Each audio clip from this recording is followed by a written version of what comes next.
tinatalikuran ang bayan. Pag hindi ka nagpresidente, tinatalikuran mo ang bansang ito. Yun lang ho masasabi ko, Mayor Sara. Nagbabakaawa kami, lumuluhod na kami sa'yo. Okay mga kaibigan, nandito na nga tayo ngayon sa Rojas Boulevard, Pasay, kung saan nga dito na ang ending itong motorcade na isinagawa ng mga supporter ni Sara Duterte bilang vice-presidente.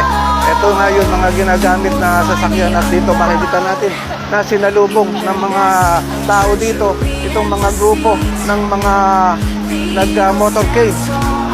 Ito at makikita natin na may mga hawak na mga kulay green na bandera maliliit at may mga placard. Yan, so ito nga yung makikita natin ngayong kaganapan dito sa lugar na ito. Ayan, at ito, mga Pasay chapter. Okay, Pasay chapter nga